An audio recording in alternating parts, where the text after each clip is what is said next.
Hello everybody, Stu here.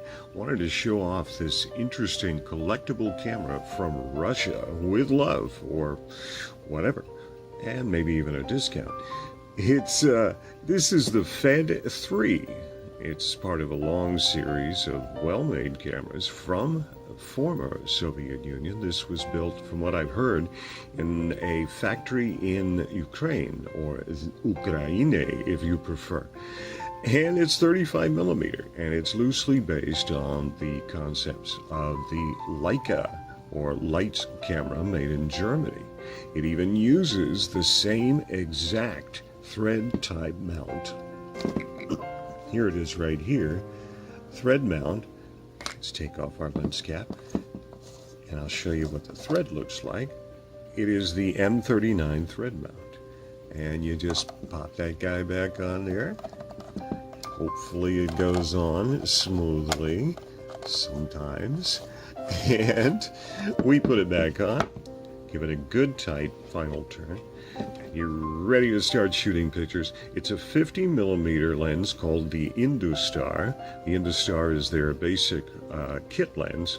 The prime lens is known as the Jupiter and is of a higher quality. Looks much like this, but it says Jupiter on the front, and the lens elements are quite nice. Let's go over the features really quick so you'll know how this works. You've already seen how the lens goes on. We'll start with the lens. Lens has on it the basic, distance settings. It also has the aperture settings indicated by this wheel right here, and you set your aperture just by turning. As you can see, the aperture works quite nicely, multi-blades, very good quality. The camera is, of course, manual advance. It has no light meter at all. Here's how you do this.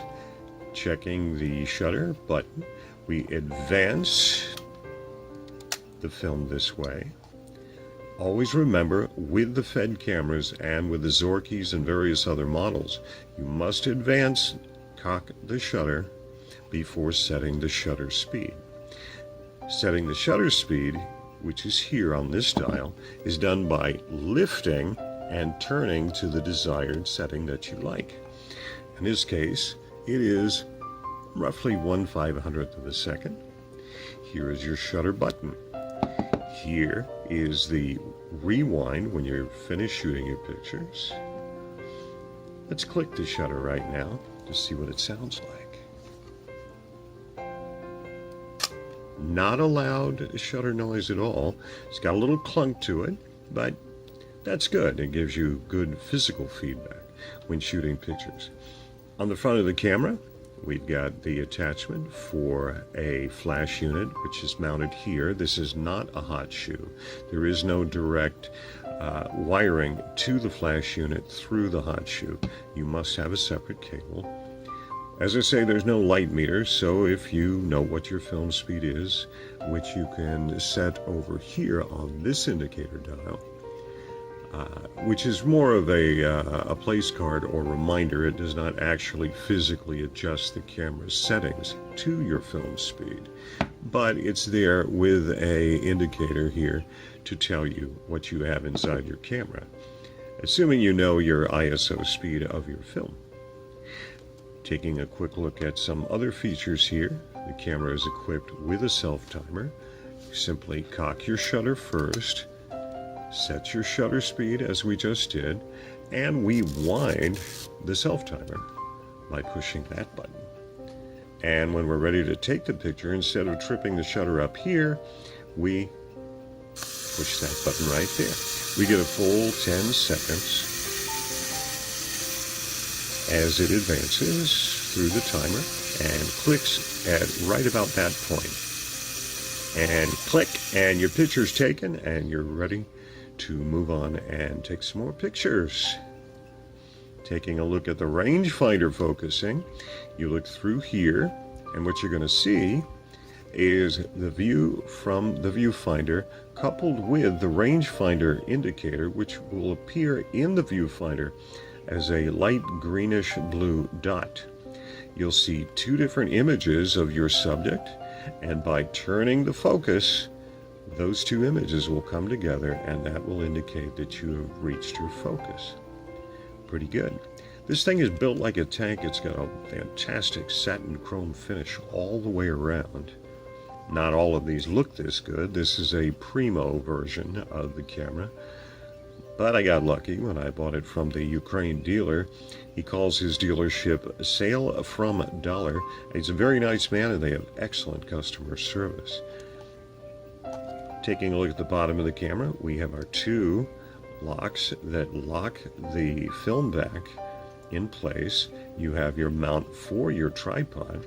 Let's open up the camera and get a quick look on the inside here. With these, you have two opposing turns to open the unit. You flip these down and you turn them in opposing directions, and then the whole back of the camera comes off. This is good quality steel. Here's your pressure plate. You lay that aside. Loading your film is as simple as putting your 35mm cassette right there. Stretch the film across the film plane. This is the film plane with the cloth shutter. Never touch the cloth shutter. You will destroy the camera if you do that. You have your little teeth here, the sprockets of the film right there, and then there's a little slot in here. Once you've got that laced through there, it's really simple to load. Just advance the camera a few times until your film is thoroughly wound on this side with at least roughly 2 frames of film will do it. You put your back on just in these little tracks. Make sure it's snug on both sides. And then you set these latches back to the closed position, and you're ready to take pictures, folks. It's a beautiful camera, and you can buy them very inexpensively.